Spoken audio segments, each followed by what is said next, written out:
at the Broward Sheriff's Office is low. Does this open up a window for a third candidate to make some headway?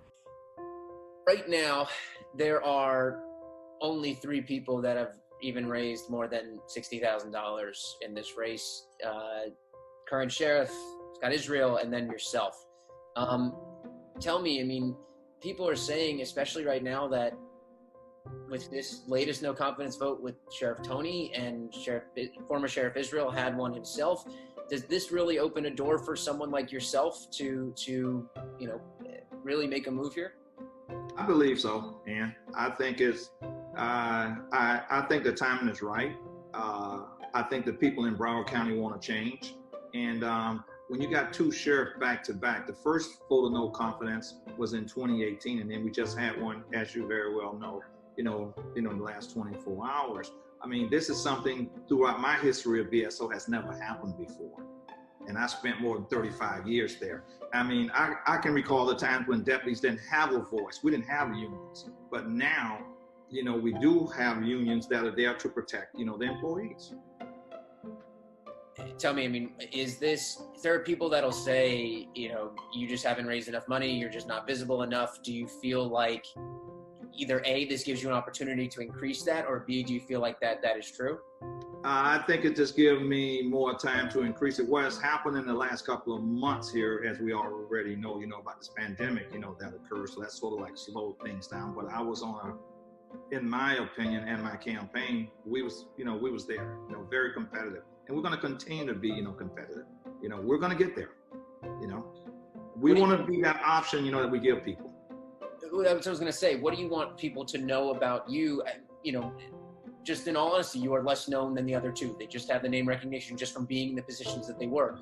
What do you want people to know about you? You are the only other candidate that has raised any significant amount of money. What do you want people to know about you that maybe this is their first time that are going to see you? And I didn't get any money from any special interests, so mine mostly came from residents of Broward County. I just wanted people to know that I spent more than 35 years with the Broward Sheriff's Office. I went through the ranks. I retired as a colonel, and in 2017, I have the experience and I have the knowledge. That's something that the sheriff that's currently there does not have. He doesn't have the institutional knowledge. Okay, when you have a vote of confidence coming from lieutenants that have more rank than the current temporary sheriff, there's a problem. The guy does not have it. I mean, when it comes to law enforcement, to run an agency, a public safety agency such as the Broward Sheriff's Office, it's not an on-the-job training. You have to come in there with some knowledge and some experience. Al, tell me, what does it really say that both Sheriff Tony and Scott Israel have had these votes of no confidence against them?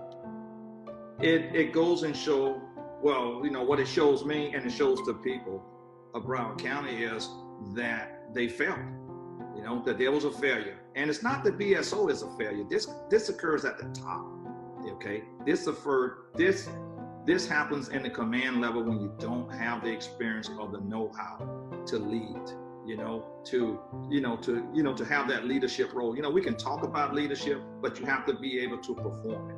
Okay, reading a book does not make you an expert. And when you got a guy that's there now with everything he say, he's an expert on everything. That's troubling. You can't be an expert in everything. Okay, you surround yourself with people with the expertise, and that's what makes an agency such as BSO, succeed and be successful. But when you get a vote from the membership coming from the ground level, and this is not about politics, and this is not about bigotry. All they want is equipment. They're begging you for equipment. They're asking you for equipment to protect them so that they can protect the public. How's that politics? Give it to them, shut them up. They should have gotten it 2 months ago. It doesn't take a genius, again, an expert to figure this out.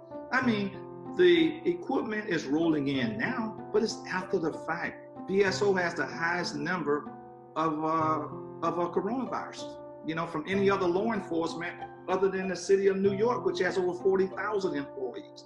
But BSO has the highest number in the southeastern United States right now, for employees, that are and you can attribute that to the protection. They had no game plan.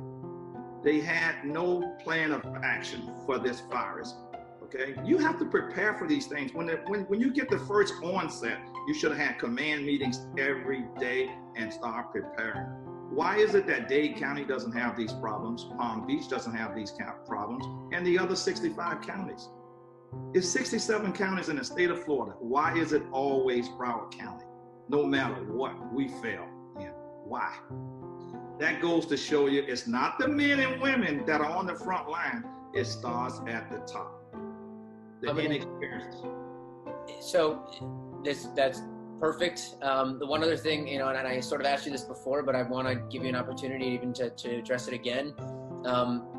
This is the second no confidence vote for the other two guys. Right. You are the candidate that has the most money after both of them. You have the most contributions after them. Why is it that you should be the candidate that breaks through right now? I mean, this is clearly an opportunity. Right now, because of the knowledge, the experience, I know the agency, I know this community, I know this county. I know what it takes to run the Broward Sheriff's Office. I retired as a colonel. I was in charge of law enforcement. I was in contact with the men and women every day. That's something that you can't lose sight of. You have to get out of that office and get out on the streets and know what's going on. And that's one thing that I have never liked in that effort. I know what's going on in this county. I keep my hand on the pulse of the community and of the agency, but most of all, I listen to the men and women that are out there. If they say they don't have it, I need to know why they don't have it, and I need to get it. Okay, and hold my command staff accountable for not getting it.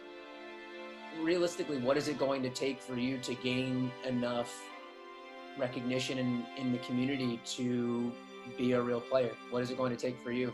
I think I'm a real player now. I'm just going to get out here and just keep grinding away. Keep telling people about my platform and what I plan on doing for the Broward Sheriff's Office and what I have done before in the past. See, your work speaks for itself. And I've done some good things for the Broward Sheriff's Office in the past. A lot of those programs you saw under Scott Israel, I administered those programs. I created those programs. I did all that. It wasn't, the sheriff just put his name on it, but I created all that. So this is what I'm talking about. I know what the community wants by listening to them, and I'm gonna come through for them. I believe in working. It's not an 8 to 5 job, okay? Sometimes you gotta work 12, 14 hours a day. I've been doing that my whole career for the deputies and the employees that know me. Anything else you want to make sure you include? Anything else you think I'm missing? I just want the men and women to just keep doing what they're doing, no matter what they're going through right now. They will be successful.